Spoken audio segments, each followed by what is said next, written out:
So, hi guys! Good evening, good afternoon, good evening, good morning.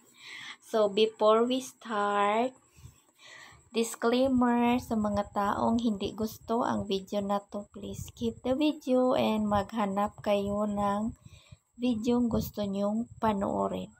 Kasi ang video na to ay belong lang sa taong gustong mag-workout at sa gustong mag-fitness life kahit sa bahay lang. So, wala tayong jumping. Kasi hit ko naman talaga yung mag-jumping na workout. Dati gusto ko yan, pero ngayon hindi na. Nag-iba na yung taste ng aking workout. Good naman yan guys, yung mag-jumping.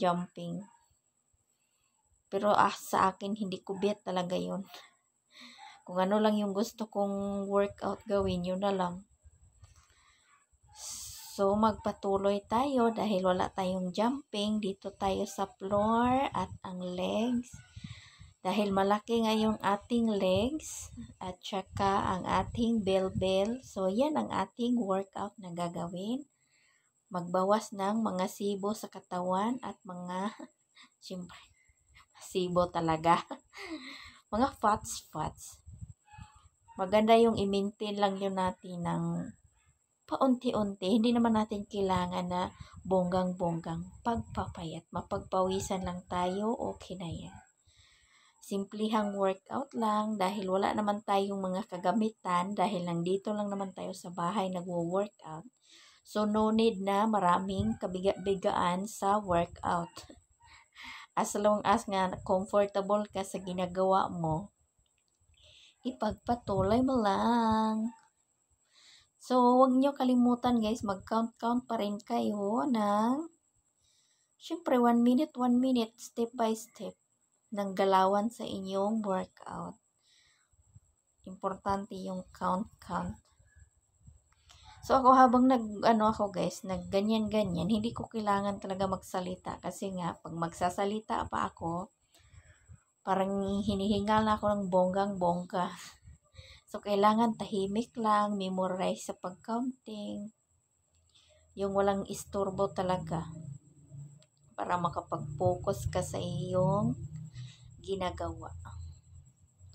Kung mayroon kasing istorbo, wala. Nasira na yung nasira na yung mood mo sa kagalaw-galaw. Charing lang.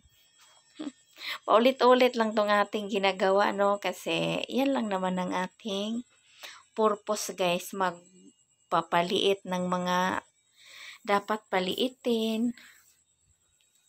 So, nagsuot ako dito ng guys, t-shirt. Kasi nga, marami ang reklamo akong natatanggap doon sa message. Sa message talaga, dinidirect nila ako mag-message na wag na daw ako magpapakita ng cleavage. So, okay naman yung mga advice nila. Wala namang problema yan sa akin. Kaso lang, ang problema talaga guys, hindi ako comfortable sa depende talaga sa t-shirt. Sa damit na sinusuot ko. Kasi pag, kasi, mga sports bra lang ba? Yung tulad ng sinusuot ko ba parati. Yun, nakikita yung aking cleavage daw. So, sinasabihan ako na nang akit daw ako ng kalalakihan. Diyos ko, Mio Marimar. Hindi ko ugali yung akitin kayo. Nasa inyo na yan. Isipin nyo kung nang akit ako sa inyo. Meron bang nang akit na walang boyfriend? Siyempre, nasanay na ako guys sa aking ginagawa na ganito. Wala akong pakialam kung ano yung suot ko. Diba? I'm not conservative. At saka, hindi ko naman to ginagawa para ipapakita sa mga tao para kainggitan ako. Ganito, ganyan. So, bahala na kayo guys kung mag-isip kayo kung ano-ano sa mga utak ninyo. Basta ako, wala akong ginagawa sa inyo. At kayo lang nag-iisip ng hindi maganda sa akin. So, si Lord nang bahala sa inyo. Basta ako, magpapasexy ako, magpapaliit ako, magbawas ako ng aking mga fat sa katawan. Yan lang ang aking pinoproblema. Manood man kayo sa akin or wala, or hindi, okay lang. Walang sapilitan. Walang sapilitan sa ginagawa. Kung ayaw niyong manood, edi wala.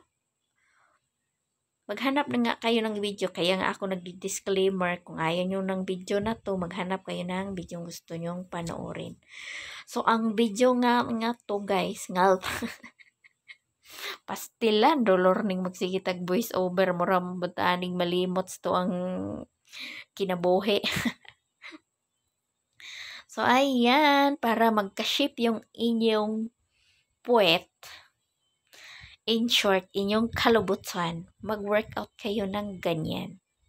Pwede siyang gawin everyday guys kung meron kayong mataba-taba na bewang, mga tagiliran nag-layer na ba yung mga fats nyo sa katawan. Pwede nyong workout na gawin to simple lang kahit ganyan lang guys, malaking improvement sa self ninyo. Hindi siya super hard workout.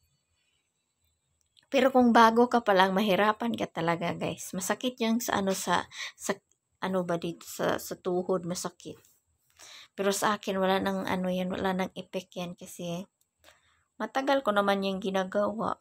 So hindi ko lang parati ginagawa sa workout.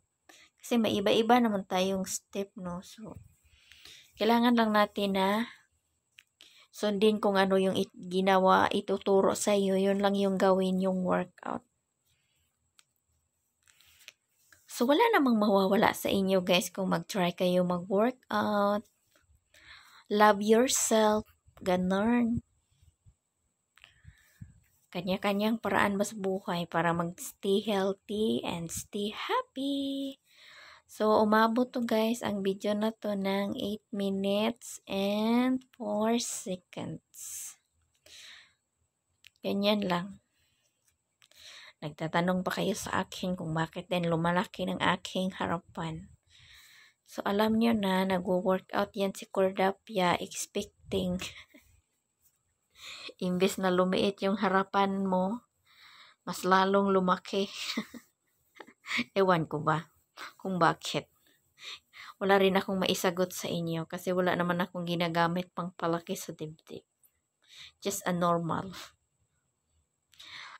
size. So, ganyan, mag-open legs. Super nice din tong workout na to guys kasi nga basta ma-feel mo talaga as in. I love these tips. Siyempre, kaya yung 2 minutes, gawin yung 2 minutes. Pero kung hindi, 1 minute lang. Open. I love this workout so much. So anyway, dito na tayo